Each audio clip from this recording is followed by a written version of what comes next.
নমস্কার দর্শক বন্ধুরা, কুকিং উইথ লাভ চ্যানেলে আপনাদের সকলকে স্বাগত। আজকে আবারও হাজির হয়েছে একটা নতুন রেসিপি নিয়ে। চলুন শুরু করা যাক আজকের রেসিপিটা।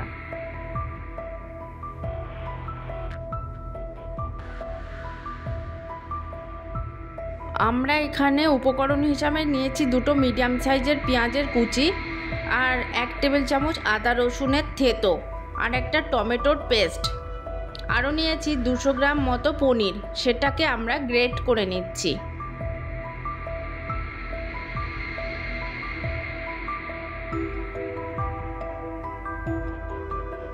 এখন একটা পাত্রে 2 টেবিল চামচ টক দই নিয়ে তার মধ্যে একে একে যোগ করছি হাফ টিস্পুন হলুদের গুঁড়ো, 1/4 টিস্পুন কাশ্মীরি লঙ্কার গুঁড়ো, 1 টিস্পুন কাসুরি মেথি, 1 টিস্পুন পাওভাজি মশলা, 1 টিস্পুন জিরে গুঁড়ো এবং 1 টেবিল চামচ ধনে গুঁড়ো। এরপর সব কিছুকে একসাথে ভালো করে মিক্সচার বানিয়ে নিচ্ছি।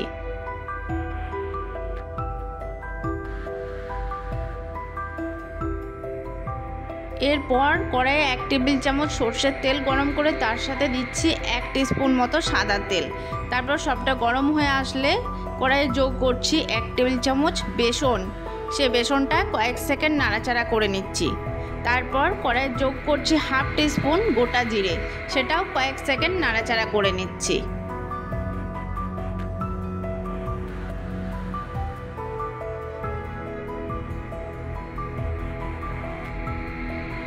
এরপর কড়াইয়ে যোগ করছি থেতো করা আদা রসুন, সেটাকে 2 মিনিট ধরে আমরা কষিয়ে নিচ্ছি গ্যাসের আঁচ একেবারে কমিয়ে রেখে।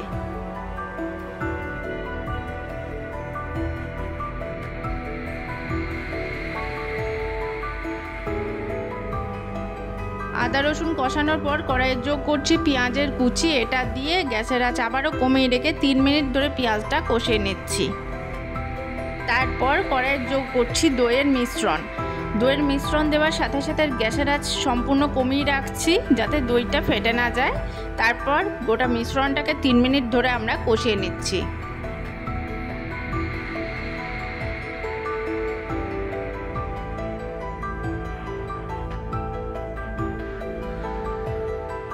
এরপর কড়াইয়ে যোগ করছি টমেটোর পেস্ট। টমেটোর পেস্টটা দিয়ে মিডিয়াম আঁচে 2 মিনিট ধরে কষিয়ে নিচ্ছি।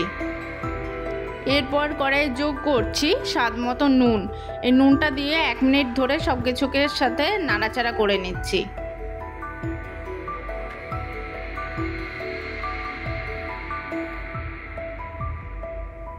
এখন আমরা কড়াইয়ে যোগ করছি হাফ কাপ মতো জল এবং গ্যাসের আঁচটা মিডিয়াম রেখে জলটা ফুটে আসলে কড়াইয়ে আমরা যোগ করছি গ্রেট করে রাখা পনির।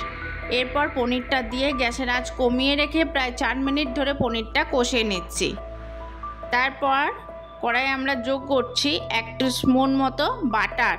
এই বাটারটা দিয়ে আরও 1 মিনিট রান্নাটা করে নিচ্ছি। তাহলেই রেডি আমাদের আজকের রেসিপি অমৃতসরি পনির ভুর্জি।